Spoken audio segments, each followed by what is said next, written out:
Hine anachnu mikashrim. Quand les Israéliens à nous nous attachons, tout l'homme Israël avec nous, à l'aider à l'imoutazé, grâce à cette étude, Alim la trouva les lettres de Rabbi Nathan à son fils, Rabbi Yitzhak. לכל הצדיקים האמיתיים שבידינו ולכל הצדיקים האמיתיים שוכני עפר הקדושים אשר בארץ המה, ובפרט לרבנו נחמן בן שמחה בן פגי, הנחל נובע מקור חוכמה בשם השם נעשה ונצליח. On est sur la lettre numéro 169.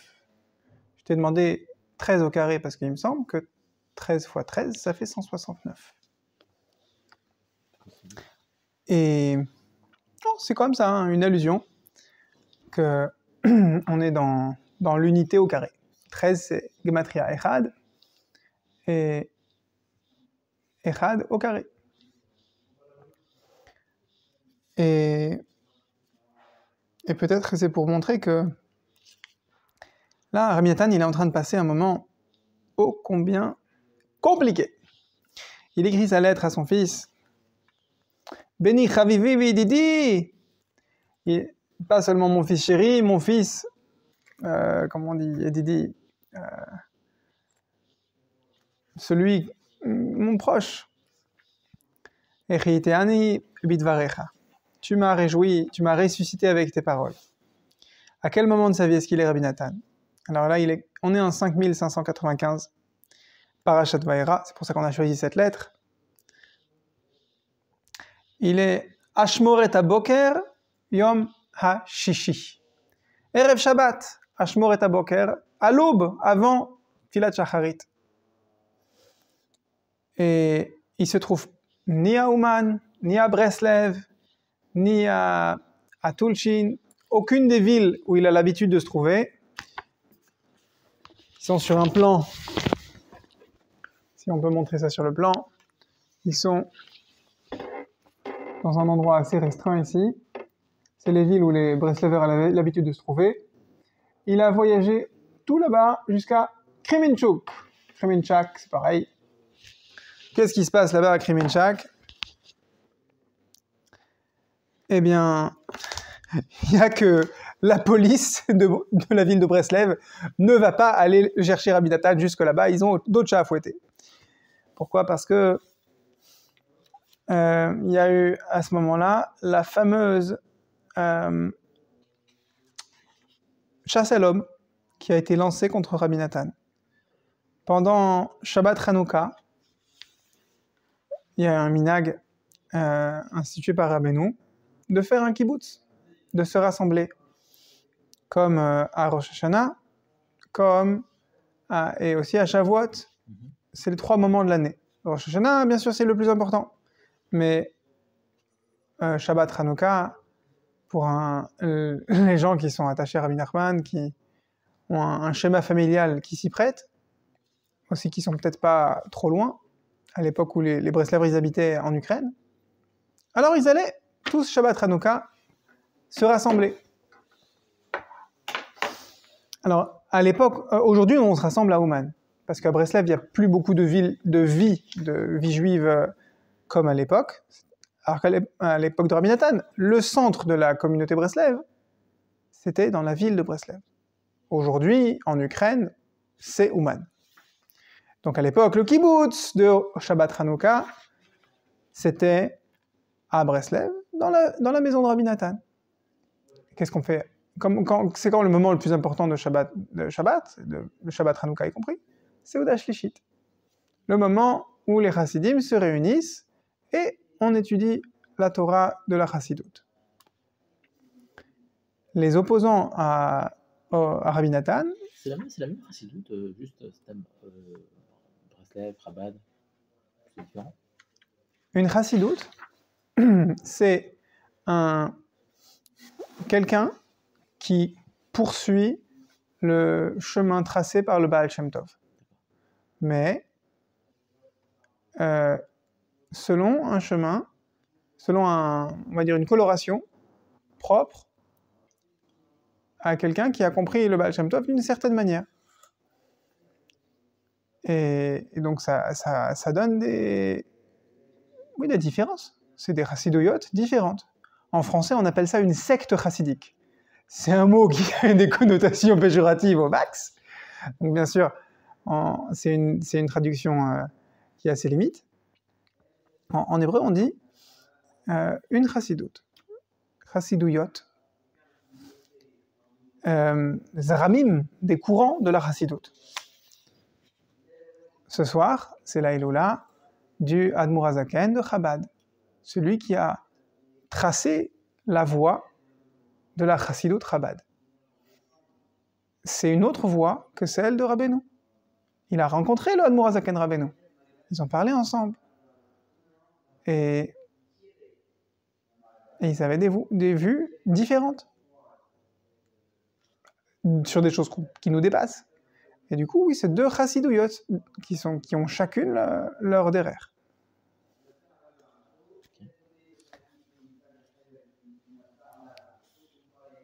L'épisode que Rabbi Nathan y traverse dans l'année 5595 et qui démarre à Shabbat Hanouka et qui se poursuit là dans notre lettre, c'est la fameuse opposition, attaque véhémente du Rebbe de Savran. C'était un autre Rav chassidique, un autre héritier, selon lui, du Baal Shem Tov.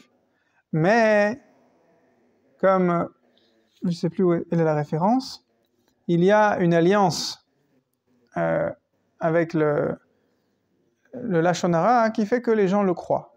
C'est-à-dire que même un Talmid Chacham qui essaye d'être un tzaddik, qui essaye de suivre le derrière du Baal Shem Tov, eh bien quand on lui livre une information médisante, croustillante au sujet d'un autre tzaddik, eh bien il y croit. Naturellement, il y croit. Il ne se dit pas, attends quand même, je suis un Ben Israël, je travaille sur ma Emouna, ma Avat Israël. L'autre bonhomme dont on veut me salir le nom, c'est aussi un Ben Israël qui travaille sur ses midot, qui fait tout ce qu'il peut pour être irréprochable. C'est pas possible. Moi, j'ai pas le droit de le croire, et lui, c'est improbable qu'il soit coupable. Non. Il y a comme ça une loi de la nature que Hachem il a fait que le Lashon Hara croustillant, on y croit volontiers. Donc il y a eu, on verra plus tard une autre fois, tous les éléments qui ont amené à ce que le Savraner, le Rebbe de Savran,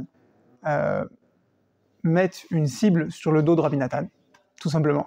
Il a mis une cible sur lui. Il a mis sa tête à prix.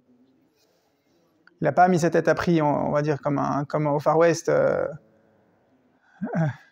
10 000 pièces d'or vivant et le double s'il est mort ou l'inverse, je ne sais pas.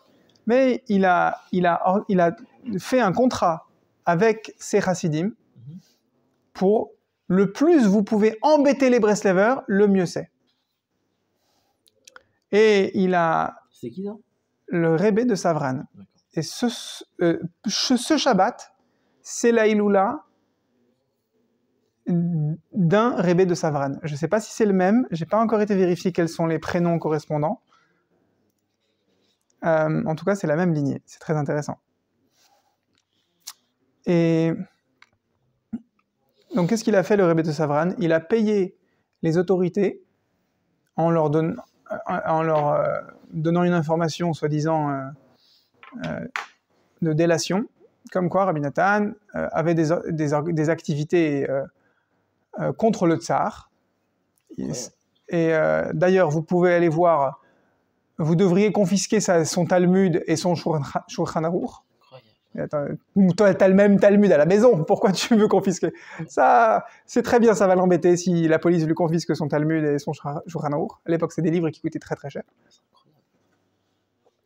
Et donc, il leur a dit... Mais quoi, c'était un mitnadek? C'était un chassid. C'était pas un mitnadek. Je ne pas comprendre. Et donc, il a dit aux autorités, vous trouverez les Breslevers rassemblés dans la maison de Rabbi Nathan à Shabbat Hanouka à l'heure de Seuda Shlishit. Il leur a dit quelle heure c'était sur l'horloge et ils sont allés faire une arrestation de groupe à ce moment-là. Mais c'est vrai quoi qu'un chassid, il peut faire de l'ombre à d'autres chassids? Mais la police de Breslev, de la ville de Breslev, il y avait le réseau du Rebbe de Savran, il était fort en Ukraine. D'accord? Il avait des Hasidim qui habitaient à Breslev, qui habitaient à Ouman. C'était des localités importantes. C'est pas parce que chez nous, c'est des noms qui résonnent avec des connotations Breslev, qu'à l'époque, il y avait une mainmise des Breslevers sur place. C'est pas le cas. Et donc, qu'est-ce qu'il a fait? Il a encouragé à ce que les autorités arrêtent Rabbi Nathan et ses élèves. Sauf que la police locale ne voulait pas faire du grabuge avec des habitants de leur ville. D'accord? Donc ils ont dit, on va arrêter que les gens qui sont d'autres villes, d'autres localités. Mais des ressortissants, entre guillemets, des gens qui habitent chez nous, on ne va pas les mettre au poste. Et Rabbi Nathan lui-même, il habite la ville de Breslev.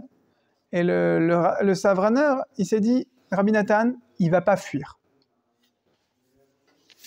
Donc, ce n'est pas la peine de l'amener au poste. Par contre, saisissez ces manuscrits.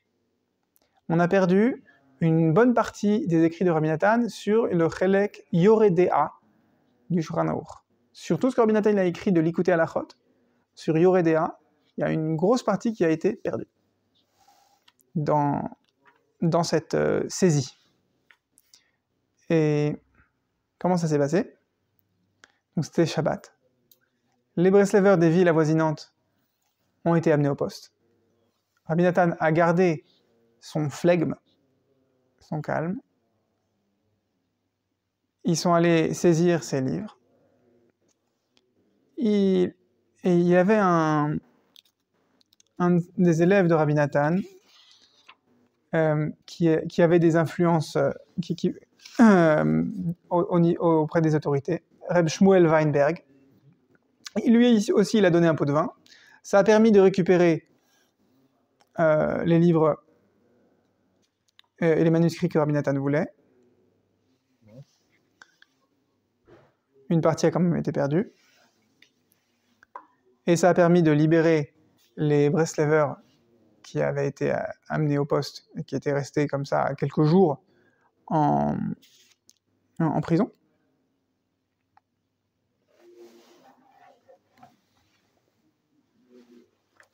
Et ensuite, les savraneurs ont organisé une interdiction dans les communautés juives de cette région de l'Ukraine, une interdiction de fournir de la farine aux Breslevers. Mais il y a eu un rebondissement. On va en parler parce que c'est joli, mais ce rebondissement, il va avoir lieu la semaine suivante. On ne va pas le lire maintenant. Rabbi Nathan, il ne sait pas que ce rebondissement il va avoir lieu. C'est que un des opposants à Breslev, pas Rav justement, Moshe Chenkes, il était à l'origine un chassid de Rabbi Nachman. Et ensuite, son épouse lui a fait tourner la tête. Et il est devenu un opposant à Rabbi Nathan. Un fort opposant à Rabbi Nathan. Il lui faisait des problèmes. Il parlait contre lui. Sauf que il n'avait pas complètement tourné sa veste. Il avait un de ses élèves, un des employés de ce Moshe Chenkes, qui s'appelait Rabbi Yitzhak. Et c'était ce Moshe Chenkes qui avait transformé son employé en Breslever. Et l'employé, il est resté fidèle au mouvement Breslev. Et cet employé, avec la permission de son patron, il prenait un sac de farine et il allait personnellement le livrer dans la ville de Breslev à un habitant, à un voisin de Rabbi Nathan, qui lui faisait une distribution de farine, on va dire au marché noir, même si c'était tout ça sur la base du don, c'était pas pour vendre, pour que les Breslevers puissent avoir la farine réservée aux pauvres qu'ils méritaient en tant que membres des communautés juives de cette région de l'Ukraine. Donc la délivrance, elle est venue d'où? d'un ennemi. Un ennemi relatif. Dans d'autres lettres, on a déjà lu que Moshe Chenkes y cause des problèmes à Rabbi Nathan. Donc, on embraye sur cette lettre. Donc Rabbi Nathan, il en est où là? Eh bien, on revient. Il a laissé passer Motzei Shabbat, et dimanche matin, si je me souviens bien, aux aurores, il a fui la ville. Un instant. J'ai oublié. Ouais, et je sais plus si c'est dimanche matin ou... Juste après l'incident, il a fui la ville de Breslev. Il est allé se cacher dans une maison à proximité,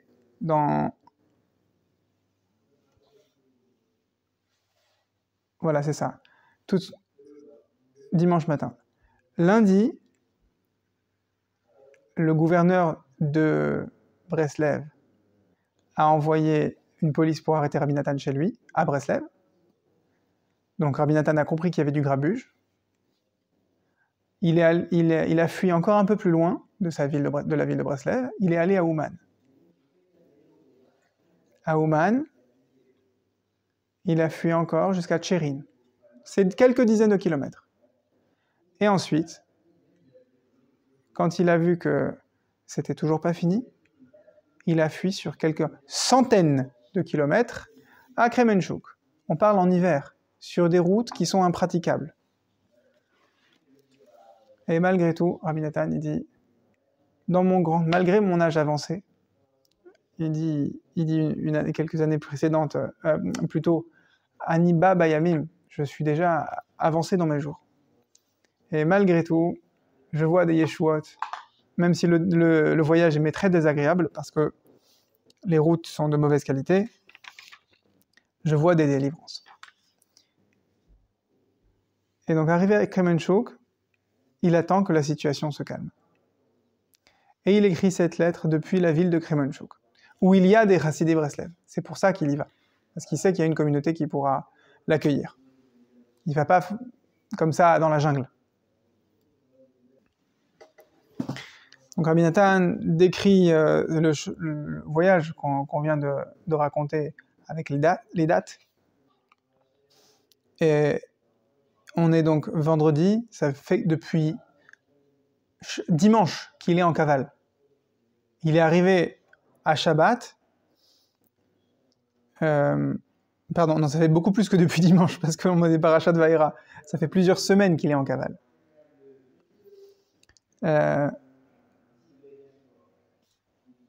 Il n'a pas écrit, voilà, c'est très intéressant. La lettre précédente qu'il avait écrite à son fils, c'était le Yom Sheni, c'était un lundi de Hanouka, Miketz. Et ensuite, le Shabbat, le Parashat Miketz, le Shabbat Hanouka, c'est là qu'il y a eu la saisie, l'arrestation collective, et c'est là qu'il a commencé à prendre la fuite. Donc en fait, il a pu prendre le temps d'écrire à son fils que plusieurs semaines plus tard. Et comme on sait le rythme d'écriture de Rabbi Nathan à son fils, ça lui a beaucoup manqué. C'est vraiment parce qu'il était pris à la gorge qu'il s'est retenu d'écrire à son fils. Et donc, ici, il y a beaucoup de retenue dans l'ouverture de sa lettre. Il a reçu des lettres de son fils, qui lui sont parvenues tant bien que mal. Venifleti alecha beni chavivi, je suis étonné à ton propos, mon fils. Ah, la chair lo hodatani miyad bitchilat haigeret meyeshuva ve'hatzala hagdola azot. Et alors, Rabbi Yitzhak, lui, il a eu une délivrance aussi de son côté. Je crois qu'il parle du fait qu'il a été libéré de prison, parce que le fils de Rabbi Nathan, il habitait pas à Breslev, donc il a dû se faire incarcérer avec les autres quand la police sont venus les cueillir pendant Shabbat Hanouka. Et ils sont restés moins d'une semaine en prison. Je crois que c'est de ça qu'il parle, que mon fils, t'aurais dû me dire que tu as été libéré de prison. J'attendais. C'est l'œuvre de Rav Shmuel Weinberg qui a donné un pot de vin aux autorités. והוכרחתי לקרוא מכתבך הרבה לשמוע גודל הצער והביזיונות שלנו, המקום ירחם. Et mes yeux attendaient littéralement, se consumaient d'attendre une bonne nouvelle de ta part. עד שזכיתי למצוא בדף השני שמועה טובה תדשן עצם. מה גדלו חסדי השם ונפלאותיו, מה נשיב לשם, כל תגמול הוא עלינו. Qu'est-ce qu'on peut remercier, comment on peut remercier justement Hachem pour toutes les bonnes choses qu'il nous fait. Maintenant que tu m'as parlé de ta délivrance, comment je peux remercier Hachem pour tout le bien qu'il me fait? Rabbi Nathan, il ne prend pas pour acquis qu'il n'est pas en prison. Quand quelqu'un rentre en prison de manière injuste, comme c'était le cas, et qu'il sort de prison, en général, il se sent « Ah, retour à la normale. Ah, je méritais bien ça. » Rabbi Nathan, il ne vit pas comme ça. Rabbi Nathan, il dit « Quand quelqu'un sort de prison, et qu'il m'en fait part, je dis « Ah, quel grand chesed d'Hachem! Quelle bonne raison de se réjouir !» Il ne trouve pas que c'est le SMIC, le minimum vital, que de ne pas être en prison. Il saisit chaque occasion de louer Hachem et de mamash se réjouir, se dire d'un cœur entier, ici on va célébrer cette délivrance qu'Hachem t'a envoyée. Et on ne va pas dire c'est la moindre des choses. הנה ריבוי הביזיונות שכתבת, אם אמנם צערי גדול מכל זה, אם כל זה הכל הבל.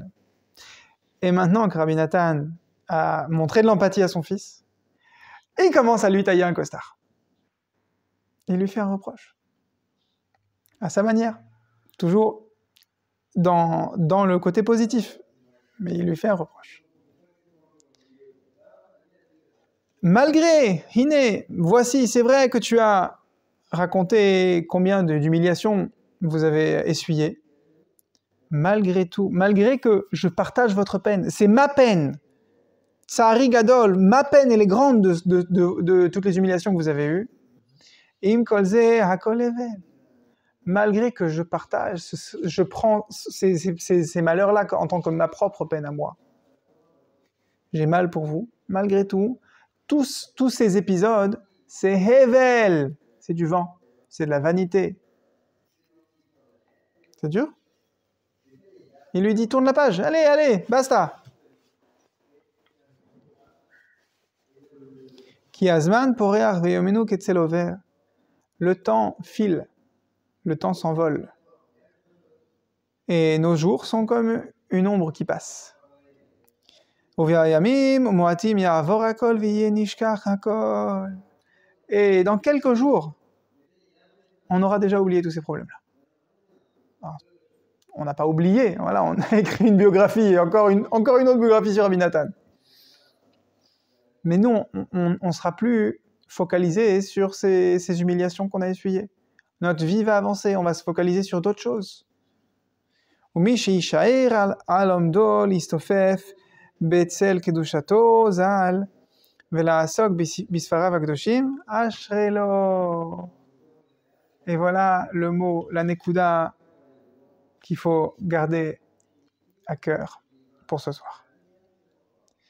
Et celui qui va rester, qui va se tenir bon debout, on va dire, oui, il va tenir bon debout sur ses positions. L'istofef betzel kedushato. Il va résider comme quand on dit. L'istofef, c'est quand on dit que quelqu'un est, il reste sur le pas de la porte, comme dans le Tehillim 84 avant Mincha.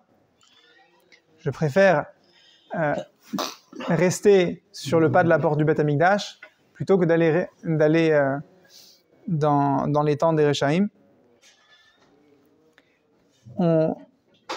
Celui qui aura la force de l'Istofef, de rester, de traîner, de tenir bon dans l'ombre de la Gdusha de Rabbeinu. Ça veut dire quoi? C'est où l'ombre de la Kedusha de Rabbeinu? Tu as une adresse pour ça? C'est-à-dire, la Sok Besfara Vagdoshim. C'est-à-dire, s'occuper des enseignements de Rabbeinu. Alors, Ashrelo, celui qui va réussir, malgré une arrestation humiliante, ciblée, pendant Shabbat, hein, c'était un moment, c'était un coup bas, c'était un coup en dessous de la ceinture. Les Avdil, c'est Ben Kodesh les Kodesh.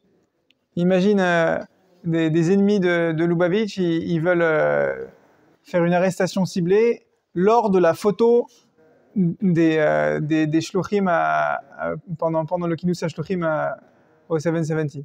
C'est même pas, en plus, c'est un jour de Chol, ils peuvent prendre la voiture. Là, c'est pendant Shabbat.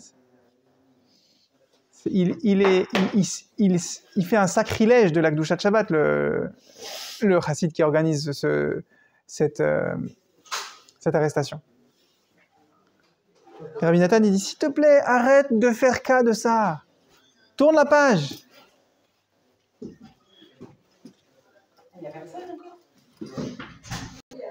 Alors, je ne vais pas dire que c'est à mon tour de tailler un costard, mais si on lit les mots de Rabbi Nathan, il met l'accent sur quoi? C'est quoi quelqu'un qui arrive à traverser haut la main les épreuves des Breslavers de son époque? Et c'est pas très différent de celle de notre époque, c'est juste que l'opposition est moins violente.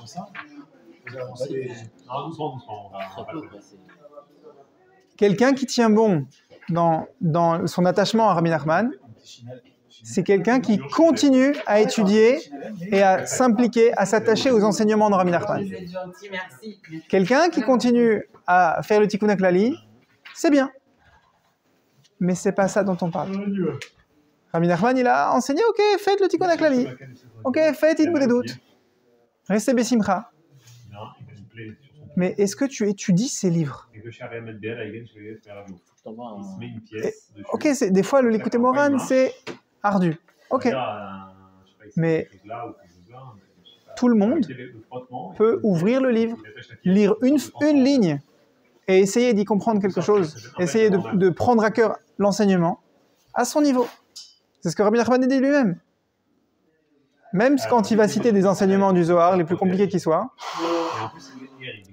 personne n'est disqualifié. Il faut lire et prendre à cœur. Et si on ne comprend pas, il y a Rabbi Nathan. Oh, Hachem. Quand tu ouvres le Likutei Tfilot sur les Torot de Rabbi Nachman, c'est clair comme de l'autre source. C'est du petit lait. Et maintenant, ça fait encore plus mal. Olei pour chas v'shalom. On a dit heureux est celui qui va s'attacher malgré les difficultés. Et l'inverse de heureux est celui qui, quand il a des difficultés, eh bien, il décélère de son limoud et il accorde de l'importance à quoi? Aux faits divers, aux difficultés. Il accorde de l'importance, il va dire aïe aïe aïe, malheur à moi, qu'est-ce que c'est dur de m'attacher à Rabbi Nachman. C'est pour empêcher d'avoir mal. Mais justement, les difficultés, les boulets, ils sont là juste pour que tu puisses dire, même avec ces difficultés, je suis content de m'attacher à Rabbi Nachman. Oui. Il y a pas mal aussi de En anglais, excuse-moi d'être bilingue, des fois je pense en anglais, il y a une expression qui dit il y a quelque chose qui différencie les hommes des garçons. Et ici, quand j'ai lu cette lettre, ça m'a fait penser à ça. Rabbi Nathan, il est en train de dire à son fils, mon fils, tu sais combien je te valorise, mais je te préviens. Voilà ce qui fait la part des choses entre les bonhommes, les adultes, les hommes, les mensch en yiddish, et les enfants. C'est quoi? C'est que quand il traverse une tourmente, l'homme, l'adulte, il continue à être attaché à son limoud. Et on parle d'un limoud qui prend à cœur. On parle d'un limoud qui va en extirper les enseignements qui sont pertinents pour sa Avodat Hashem actuelle, pour redresser son cœur, et il va prier en utilisant les enseignements qu'il a étudiés. Il va les transformer en tfilote. Il va dire, ouais, j'ai étudié dans mon limoud de Gemara, qu'est-ce que ça veut dire un tel melachat Shabbat. Alors Hachem, s'il te plaît, aide-moi à ne pas transgresser cette melacha de Shabbat. De manière simple, dans le pshat. Ou alors, tu vas étudier les enseignements de Rabbi Nachman, qui te parlent de l'importance de la simcha. Hachem, aide-moi à rester besimcha. Aide-moi à être capable de dégainer une blague, une pitrerie. Aide-moi à être capable d'arrêter de me prendre au sérieux d'une manière qui m'empêcherait d'être besimcha. Hachem, aide-moi. Tu étudies, tu demandes à Hachem de t'aider, et tu continues à étudier, à engranger des notions et à essayer de les appliquer de manière simple. Pas engranger pour montrer que tu connais. Engranger pour vivre toi. Tu fais ça? Oui, effectivement. Tu es un bonhomme. Et alors, et si c'est pas ça? Si c'est pas un attachement à travers l'apprentissage de ces enseignements, mais si tu te laisses balader par les événements de ta vie et que ça te préoccupe, Rabbi Nathan, il dit à son fils, ça, c'est un petit garçon. C'est pas être un adulte, c'est pas être mature dans le chemin que Rabbi Nachman il a tracé. Alors lui dit, non, quand même, ne coupez les, il l'a plié. בוודאי יבוש בעצמו ויתחרט מאוד בעלמא דין ובעלמא דעת חס ושלום d'être quelqu'un qui se laisse balader par les événements de la vie et qui, à cause des événements, il perd son attachement aux enseignements de Rabbi Nachman. כבר עברו ביזיונות כאלו. Pardon, j'ai pas traduit. C'est évident que quelqu'un qui va se laisser balader par les événements, Yevosh, Beatzmo, de lui-même, il va avoir honte. Il n'y aura pas besoin de lui expliquer. C'est nafshi, c'est à l'intérieur de lui-même, il va ressentir clairement que combien c'est beau les enseignements de Rabbi Nachman et combien c'est honteux de ne pas continuer à creuser ton filon. Ouais, c'est comme ma photo de profil. Imagine quelqu'un, il est dans la rue vers l'or à la mode Picsou. Et alors là, c'est des diamants, on est en Afrique du Sud, on va dire. Mais voilà, il est le bonhomme. Celui qui est là-haut, il n'a pas honte. Celui qui est en bas, bah voilà. Il lui est arrivé une tuile, il a marché sur un caillou, il s'est pris un caillou dans sa chaussure. Et il s'est dit, c'est trop dur, j'abandonne. Qu'est-ce qui manque? Qu'est-ce qu'il rate? Il rate un filon, il a raté il était à 1 centimètre du mine d'or et il est parti.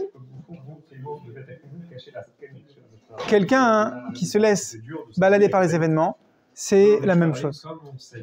Au fond de lui, il sait très bien qu'il est en train de passer à côté d'une mine d'or. Pourquoi? Parce qu'il se laisse attraper dans ses émotions par la gravité des événements qui remplissent sa vie. Et les enseignements de Rabbi Nachman, ils ne sont pas plus graves, ils ne sont pas plus forts, ils ne sont pas plus attirants. Bien sûr que si. Mais c'est un choix, il te dit Rabbi Nathan. Tu dois savoir que c'est ton choix d'accorder l'importance au spirituel que tu pourrais décrocher. Et aux événements qui passent, depuis quand est-ce qu'ils sont importants? Depuis qu'ils passent, ces événements. Ça va disparaître. Ta vie spirituelle ne va pas disparaître. Tu le sais. Pourquoi tu ne veux pas l'enrichir? C'est pas que je veux pas, c'est que... tu te laisses porter. C'est passif. Rabbi Nathan, il dit c'est honteux, et la personne, elle le sait au fond d'elle-même. Veitraret meod, et il va regretter amèrement. Dans ce monde-ci, il va déjà regretter, et dans le monde futur, au combien il va regretter.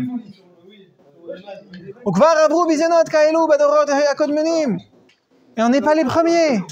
À l'époque du Baal Shem Tov, il y a eu des humiliations. Comme la vie du Baal Shem Tov, c'était combien d'humiliations? Il s'est attiré les humiliations, le Baal Shem Tov.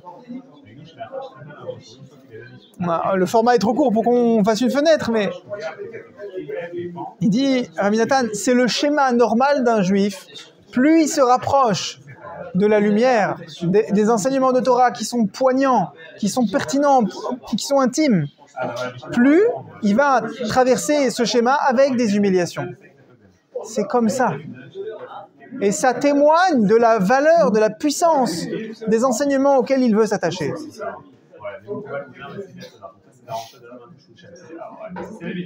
וגם עלינו ועל כל אנשי שלומנו עברו כאלה וכאלה. Il n'a pas besoin de remonter jusqu'au Baal Shem Tov. Chaque année, dans les générations des Breslevers, on voit que ce schéma il se répète. ואם באיזה אופנים אתה הביזיונות גדולים ביותר, אדרבה, מי זה יכולים להבין מעלת הנחשת. Et si tu dis, mais papa, avant c'était des petites humiliations et maintenant c'est insupportable. Ok, peut-être on peut dire que les humiliations de ce moment-là dans la vie de Rabbi Nathan, c'était le summum de ce qu'on a connu avant et après. Peut-être. Et alors? Tu sais ce que ça veut dire, mon fils? Misé, tavin, gdul, ma'alat hanecheshak. De là, tu peux comprendre que nous sommes à un tournant décisif dans la transmission de l'héritage de Rabbi Nachman. Et que c'est sur nous que repose ce passage de relais. Hanecheshak, c'est ce qui est désiré. והביטו וראו נפלאות שגם עתה יפלס נתיב לאפו והמיניות והביזיונות לדחות אותו חס ושלום באים במשקל למי שנגזר עליו והכל לפי החשבון. D'abord on a dit Adraba. La logique elle est à rebours, elle est au contraire. Plus tu vois des difficultés qui se dressent devant toi comme des murailles, plus tu dois dire « Oh, qu'est-ce que ça va être chouette! Qu'est-ce que le filon, il doit être précieux, le filon que je suis en train de chercher. » Mais bon, Adraba, admettons, combien de temps tu peux te motiver avec du Adraba, avec du raisonnement par l'absurde, par le contraire? Rabbi Nathan, il sort un autre raisonnement, un autre argument à son fils. Il te dit, Emouna, Baim bimishkal limish nigzar. Les humiliations, elles viennent sur la tête de celui qui peut les supporter. Et tout ça, c'est millimétré, c'est chirurgicalement pesé par Hachem. À l'époque de Rabbi Nathan, dans chaque ville, il y avait une opposition à Breslev qui était fluctuante. Dans telle ville, il y avait une partie... chaque ville, à l'époque, dans cette partie de l'Ukraine, c'était un patchwork, un miroir multifacette, qui contenait chaque ville, certains juifs, tous les juifs étaient charedim. Il n'y a quasiment pas de juifs qui étaient hors des sentiers de la Torah. Très peu. Les quelques-uns, ils étaient très liés aux autorités non juives, et c'est à travers ce lien-là, cette influence-là, qu'ils avaient le bras long. Mais ce n'était pas une population importante. Ce qui composait la population, les gens que tu fréquentais dans un minyan, que tu croisais dans la rue, que tu voyais à la boucherie, la population juive, c'était ou des Breslevers, ou des Savraners, ou des non-chassidim, des mitnagdim, tout plein de chassidouillotes. Il y a plein de chassidouillotes qui n'existent plus aujourd'hui, qui formaient la population locale. Donc ce miroir multifacette, il était existant dans chaque ville. Et chaque ville, comme elle était assez coupée de l'autre, parce que les échanges étaient assez limités, il n'y avait que des échanges commerciaux, les gens, ils n'habitaient pas à Sarcelles pour aller travailler à Saint-Brice, à moins qu'ils soient obligés de le faire. Ils travaillaient là où ils habitaient. Ouais, à part les pauvres gens hein, qui étaient reclus à faire un métier comme commerçant colporteur de boubouis. La plupart des gens, ils étaient dans leur ville et ils étaient face à une population qui était dans leur ville. Et la ville d'à côté, à 10 km, c'était autre chose. Donc Rabbi Nathan, il est en train de dire à son fils, mon fils, si tu habites là où tu habites, c'est Hachem qui a chirurgicalement pesé quelle partie de ta ville va être en opposition violente avec toi, quelle partie va être en sympathie avec toi, quelle partie va être en comment on dit en anglais, en passive-aggressive, en opposition passive à toi, laquelle va être suisse, tiède, laquelle va changer son fusil d'épaule d'un jour à l'autre, laquelle va croire au Lachon Hara, laquelle ne va pas y croire. Tout ça, Hachem, il l'a mesuré pour toi. Tu dois avoir la Emouna que Hachem, il a pesé tout ça. Pourquoi ? Parce que tu es capable de faire face à cette opposition qui a exactement ce visage-là. C'est un décret d'Hachem qui est pesé. Ve'im en anu yodim atam bifratiut, bevadai tzadik Hachem bechol derachav. Maintenant, nous, on ne connaît pas les raisons. Et on doit dire que Hachem, il est juste dans toutes ses voies, dans la manière dont il a orchestré l'opposition que tu es en train de traverser.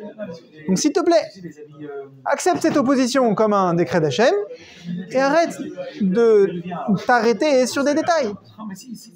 Parce que plus tu accordes ton attention aux détails, moins tu auras d'attention disponible pour étudier et te remplir la neshama de richesse spirituelle. C'est comme si le bonhomme, il a trouvé le filon. Il est en train, il voit les diamants qui pleuvent dans sa mine de diamants, et tout d'un coup, il reçoit un texto. Tu sais quoi, il y a un bonhomme qui est en train de crever tes pneus. Je dis, mais dans chaque poignée, j'ai le quoi me racheter plusieurs voitures. C'est ce que je vais m'inquiéter d'un bonhomme qui est en train de me crever les pneus, je m'en fiche. On joue pas dans la même cour. Tu peux m'amener toutes les mauvaises nouvelles que tu veux. C'est hors catégorie. Ça me touche pas.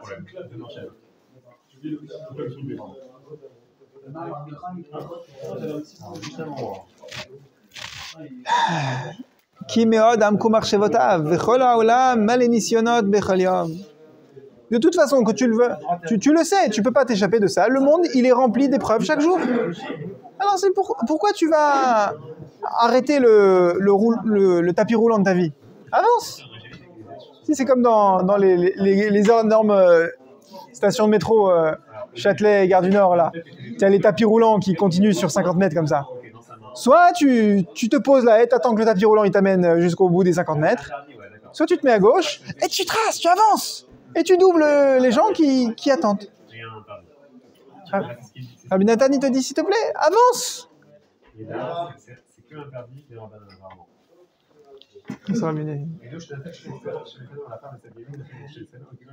ובוודאי היה צריך רבי איציק בן רבי אברהם דוב להתנסות ולהצטרף בעניין זה שעבר עליו.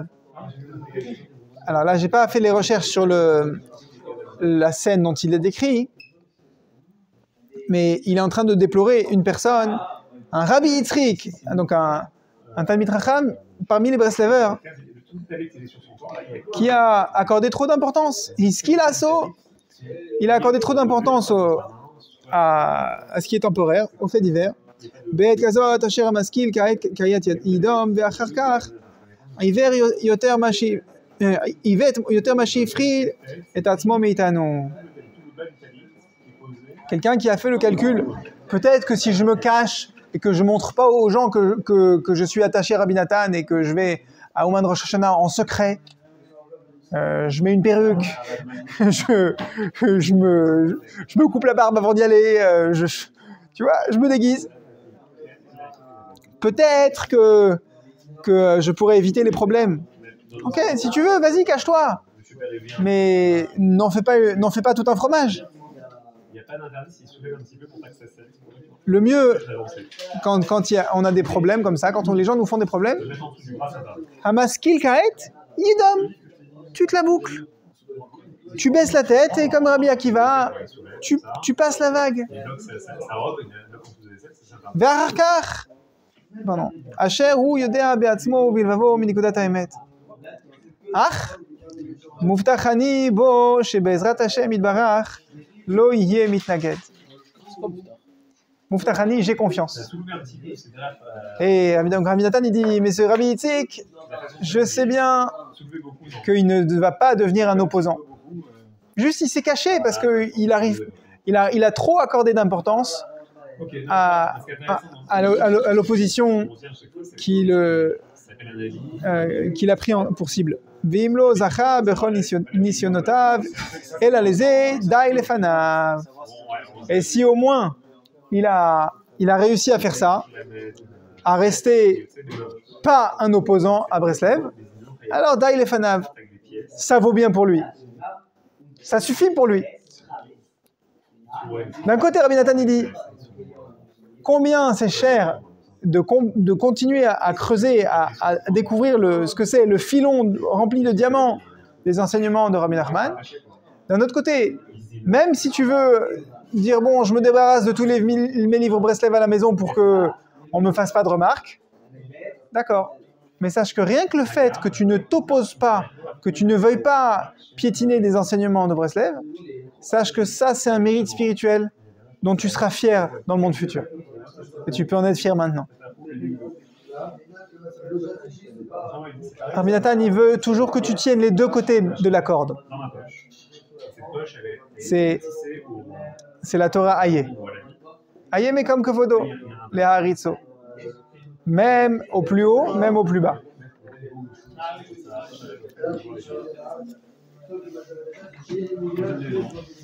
Rabbi Nathan, il dit V'anachnu lo nashuv alehem. Et nous, dit Rabbi Nathan, on ne va pas leur envoyer leur monnaie de la pièce, la monnaie de leur pièce. On ne va pas prendre les savraneurs. Je ne sais pas si ça existe encore, les chassidim de Savran. À l'époque, c'était un réseau important.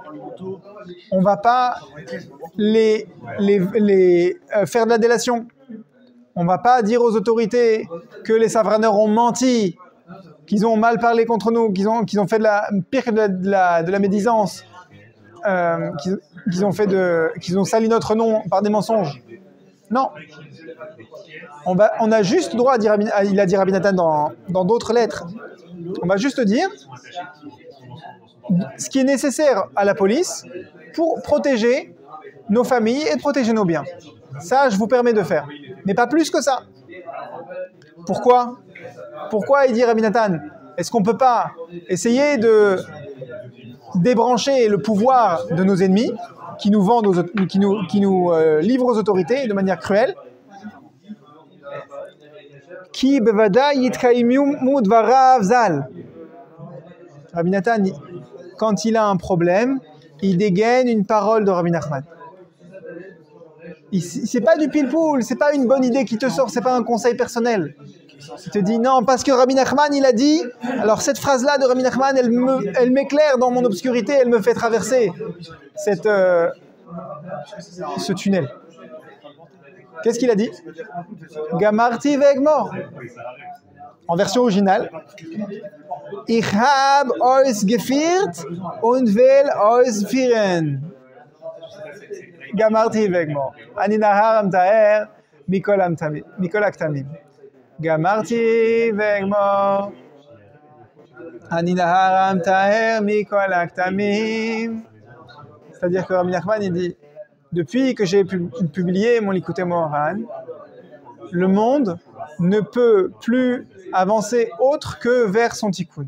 Tu vas me dire, mais Hachem, il s'occupe de ça. Oui, Hachem, il envoie des tzadikim pour amener le monde à son tikkun. Et Rabbi Nachman, il dit qu'avec son Likutei Moharan, ça suffit pour que le monde, il arrive à son tikkun. Et d'accord, quoi. Donc Rabbi Noé, il s'occupe plus du monde. Rabbi Nachman, une fois qu'il a publié son Likutei Moharan, il va faire dodo? Non. Gamarti vegmor. Il continue d'influencer le monde pour le pousser encore plus vite vers son tikkun. Comme tu l'as dit tout à l'heure, toute personne, c'est Rabbi Nathan qui révèle ça, je ne sais pas la source, peut-être dans Chaim Moharan, toute personne qui va une fois dans sa vie au Tzioun, à Ouman, sur la tombe de Rabbi Nachman, qui donne une pièce de Tzedaka et qui récite le Tikkun HaKlali, pas forcément à Rosh Hashanah ou à la veille de Rosh Hashanah, n'importe quand dans l'année, alors Rabbi Nachman s'est engagé à ce qu'il finisse son tikkun dans cette vie et qu'il n'aura pas besoin de réincarnation, de Gilgul. Comment il peut promettre? Rabbi Nachman, il promet ça parce qu'il promet qu'il va continuer à s'occuper du Ham Israël alors qu'il est enterré. Les tzadikim sont appelés vivants, même quand ils sont enterrés, encore plus quand ils sont enterrés que quand ils sont physiquement vivants.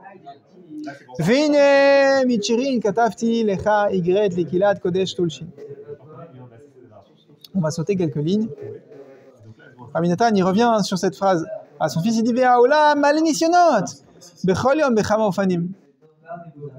donc, s'il te plaît mon fils, souviens-toi que le monde de toute façon il est rempli de épreuves, de nisyonot. Malé nisyonot. C'est pas il arrive des épreuves comme ça de temps en temps. Le monde il est rempli d'épreuves. De diverses manières. Alors qu'est-ce qu'on a à répondre à ça? On a à répondre nous avons un yesod. Nous avons un yesod chazak vekayam la netzach. Une base. On a un appui. On a un pied sur lequel danser, si on peut parler comme ça, fort et durable, pour toujours.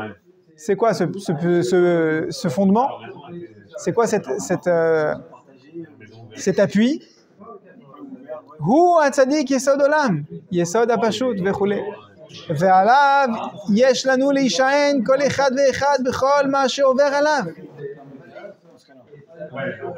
C'est le fait d'avoir un attachement à Rabbi Nachman. Comme tu es attaché à ce tzaddik, tu peux traverser toutes les tourmentes. Tu n'es pas venu dans ce monde pour descendre des cafés, aussi bon soit-il.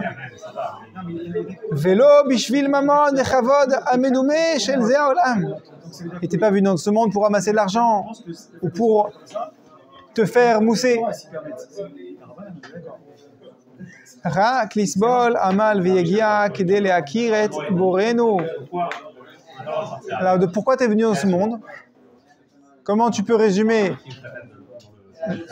le but de la vie sur Terre? Lisbol amal veyegia. Rak, uniquement pour supporter l'effort. Amal veyegia. Lisbol, supporter. Mamash, une charge, un poids, un fardeau. Pour porter le fardeau des efforts, de la fatigue, veyegia, yigia. Quelle fatigue, quel effort? Kedé le akir, afin de reconnaître notre Créateur. Boreno viotreno, idbarar shemo.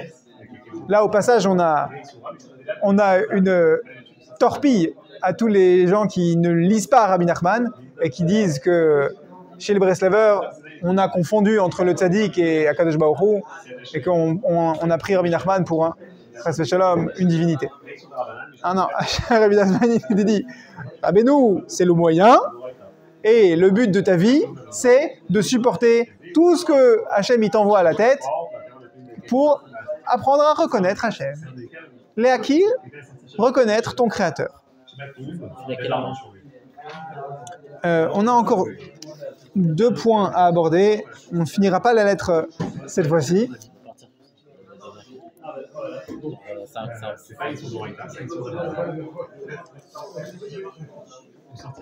Rabbi Nathan, il nous envoie sur le Likutei Moharan 27, Kav Zayin,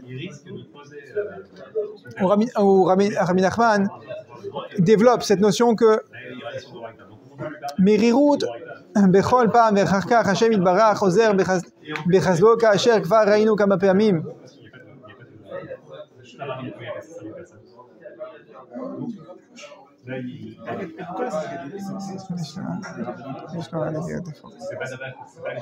c'est la marche du monde. C'est comme ça que l'ADN de ta vie. Que tu vas traverser des moments d'amertume et que tout ce qu'Hachem il attend, c'est que tu fasses une clé de bras à ces moments d'amertume. Le fils, le Rabbi Yitzhak, il a l'air de dire dans la lettre à laquelle Rabbi Nathan répond, « Papa, je voudrais passer entre les gouttes, je ne veux pas avoir de l'amertume dans ma vie. » Et Rabbi Nathan il lui dit, « Mais c'est l'inverse. Hachem, il va t'envoyer des balles, comme une machine qui t'envoie des balles de tennis, comme ça, que tu dois taper dedans. » Et Rabbi Yitzhak, il voudrait, « Mais non, je voudrais que la machine, elle s'arrête d'envoyer des balles. » Et Baba, t'es là pour taper dans les balles, pour apprendre à faire un meilleur coup de droit et un meilleur revers. Pourquoi tu t'es mis devant la machine? Pourquoi t'es vivant? T'es vivant pour attraper les amertumes que Hachem t'envoie, les attraper au vol et faire des reprises de volée et paf, et tu tapes, c'est tout. C'est aussi simple que ça. Et qu'est-ce que je vais gagner? Tu vas les attraper au vol grâce aux enseignements de Torah qui sont là pour te renforcer. C'est pas Hachem, s'il te plaît, laisse-moi un moment de répit pour que je puisse aller étudier tranquille. On aurait pu faire ça dans Parashat Vayeshev où Yaakov Avinu il a voulu étudier tranquille.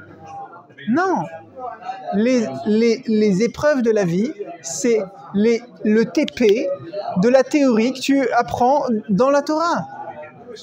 Tu veux pas aller en cours théorique pour pas avoir le TP derrière. Donc chez Niske, l'optimisme que Rabbi Nathan il va déballer à son fils pendant ensuite 2 pages, il lui dit « Regarde mon fils, voilà comment on fait. Tu crois que j'en ai pas eu plus que toi des épreuves ? Bien sûr, j'en ai plus que toi chaque jour dans ta vie entière, j'en ai plus que... Dans un seul de mes jours, j'en ai plus. Parce que je porte le poids de toute la communauté Breslev. Ils ont les yeux tournés vers moi. Si jamais j'ai pas le sourire à travers toutes mes épreuves, tout s'effondre. Et je garde le sourire, pas parce que je fais une façade, parce que c'est ça que te permet un enseignement de Torah, c'est de tenir bon. Ça montre que tu l'as pris à cœur, cet enseignement de Torah. Ça montre que tu es un bonhomme. Ça montre que tu étudies pas de manière superficielle. Un enfant, il peut étudier la Torah et après, il va jouer. Un papa, un homme, il va pas jouer. Il est en train d'étudier, il sait que cet enseignement, cette perle, c'est pas une perle, c'est une raquette qu'il va devoir manier pour renvoyer la balle. Chez Nizke, c'est qui l'enfant dans Parashat Vayera? C'est Pharaon. Il reçoit une épreuve. Il lui dit repousse l'épreuve. Il pleure. L'adulte, c'est chaque Ben Israël qui, quand il voit la Maca, il sait que cette Maca que, soi-disant, c'est Pharaon le destinataire, c'est nous les destinataires. Parce qu'on a un moussar, on a un limoud dans cette épreuve. Et même si c'est vrai qu'on ne s'est pas pris l'épreuve dans la tête, quand on voit Pharaon trinquer de cette épreuve, nous, on sait qu'on doit étudier cette épreuve. On doit étudier chaque Maca ou Maca. Et savoir que dans chaque Maca, il y a des dizaines d'enseignements qui sont dirigés vers nous. Et si l'Égypte, c'était un laboratoire où la cible des épreuves, c'était Pharaon, notre vie, c'est la réalité, c'est pas un laboratoire. Celui qui va recevoir l'épreuve, c'est moi-même. Et celui qui va prendre le limoud, c'est alvaï que ce soit aussi moi-même. Alvaï que je me cache pas, que j'aille pas me mettre ma tête sous l'oreiller comme un enfant. Que nous soyons tous des adultes, dit Rabbi Nathan à son fils, et que nous attachions le limoud avec la vraie vie. Et si on ne le fait pas, Yevoshu, on va avoir honte. De quoi? D'avoir perdu l'opportunité de continuer à profiter de la mine de diamants qu'Akadosh Baruch Hu a mis à notre disposition dans chaque enseignement de Rabbi Nachman.